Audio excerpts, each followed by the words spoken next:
दिल्ली सरकार लगातार दावा कर रही है कि कोरोना से निपटने के लिए पूरी तरीके से तैयार है, लेकिन दिल्ली में अगर हम कोरोना पीड़ितों के मामले देखें तो वो लगातार बढ़ रहे हैं। हमारे साथ बात करने के लिए मौजूद है बीजेपी सांसद रमेश विदुड़ी जी। लगातार सरकार तो दावा कर रही है कि हम निपटने के लिए तैयार हैं, हमारे पास तमाम इंतजाम है अस्पतालों में, लेकिन अगर मामले देखें तो दिन ब दिन वो बढ़ते जा रहे हैं। क्या कहेंगे?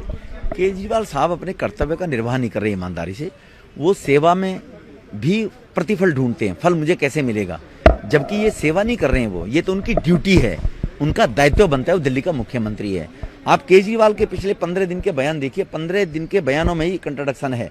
कभी वो कहते हैं मेरे पास 6000 बेड तैयार बैठे हैं, कभी उनका एडवोकेट कहता है मेरे पास 3800 बेड हैं, हाई कोर्ट के अंदर एफिडेविट देता है। आज कल उनका बयान है एक चैनल के ऊपर कि मेरे पास 10,000 बेड तैयार पड़े हुए हैं, और 1031 पे आप फोन करें। जबकि कल ही एक लड़की ने सोशल मीडिया पे डाला उनके पिताजी को खो दिया, वहाँ एडमिट नहीं हो रहे हैं। आज भी वहाँ पर भीड़ लगी हुई है एलएनजेपी के ऊपर। अस्पतालों की व्यवस्था है नहीं।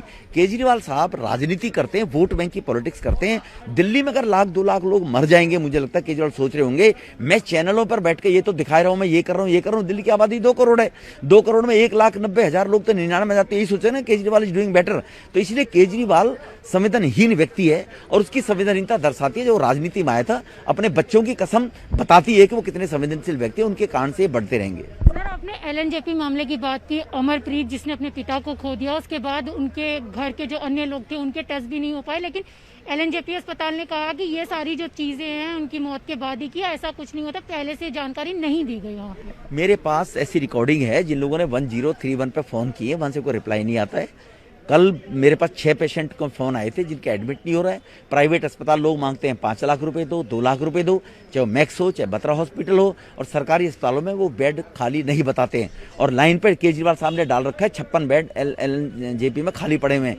तो केजरीवाल साहब केवल बातें कर रहे हैं और नौटंकी कर रहे हैं, सही मायनों में अपने कर्तव्य का निर्वाह नहीं कर रहे हैं। सर, उन्होंने अस्पतालों को एक नोटिस भी जारी किया है, पूछा है कि ईडब्ल्यूएस कोटे में कितने लोगों का अब तक इलाज जो है किया गया, तमाम जानकारी मांगी गई है। 3 दिन में रिपोर्ट मांगी गई है।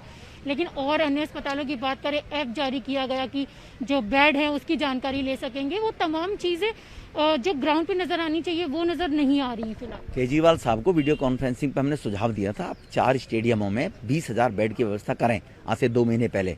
नहीं की उन्होंने, इस बात को लेकर टाल दिया। आज 25,000 पेशेंट हो गए हैं।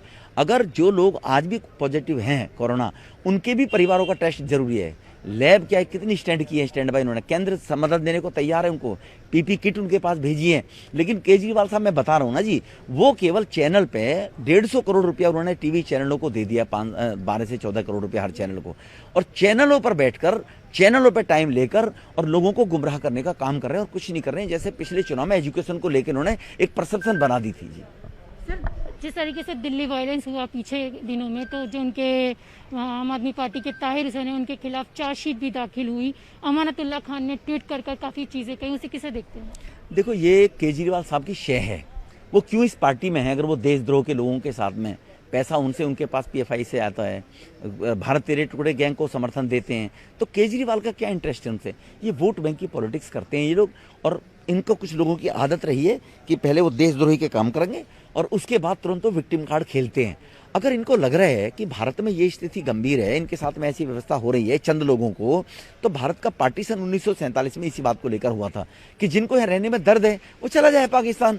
तो केजरीवाल साहब इस अमानतुल्लाह खान को क्यों टिकट देकर चुनाव लड़ाते हैं? ताहिर हुसैन निगम पार्षद ने क्यों टिकट दिया था जी? अगर इनको इस देश में प्रॉब्लम है, इस देश में और भी मुसलमान बहुत रह रहे हैं, उन मुसलमानों को कोई प्रॉब्लम नहीं है। इन चंद लोगों को राजनीति करने के लिए विक्टिम कार्ड खेलते हैं और सिंपैथी लेने की गेन करने की कोशिश करते हैं, और केजरीवाल साहब इनको शय देते हैं।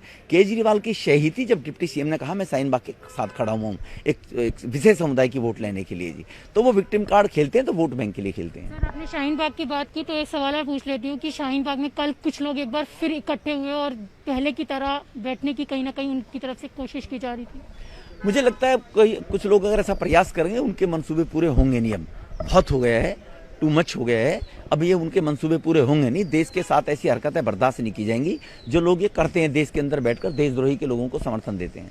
अच्छा, एक आखिरी प्रश्न है छोटा सा कि आज दिल्ली बीजेपी के नए अध्यक्ष अपना चार्ज संभालने वाले हैं, क्या कुछ कहेंगे? स्वाभाविक रूप से उनके नेतृत्व में पार्टी अब आगे बढ़ेगी। पार्टी और कार्य करेगी। एक पुराना कार्यकर्ता है, कार्यकर्ता को पार्टी तवज्जो देती है। हमारे यहाँ डिक्टेटरशिप नहीं है, डेमोक्रेसी है। कांग्रेस की तरह नहीं है परिवारवाद। यहाँ पर ही एक ऐसे गरीब परिवार का बच्चा, एक छोटा सा कार्यकर्ता जो जिले से निकल कर आता है, वो अध्यक्ष बन सकता है, बाकी दलों के अंदर नहीं बन सकता है वो। तो एक कार्यकर्ता है, प्रतिभाशाली है, मेयर रहे पिछली बार नॉर्थ दिल्ली के, उनके नेतृत्व में भारतीय जनता पार्टी कार्यकर्ताओं को साथ लेकर आगे और काम करेगी। आपने देखा, ये थे हमारे साथ बात करने के लिए बीजेपी सांसद रमेश विदुड़ी, जिनका कहना है कि कोरोना के मसले पर दिल्ली सरकार भले ही लाख दावे कर ले, लेकिन दिल्ली में वो फेल नजर आ रही है। कैमरा पर्सन नगेंद्र के साथ रचना, न्यूज़ 18 दिल्ली।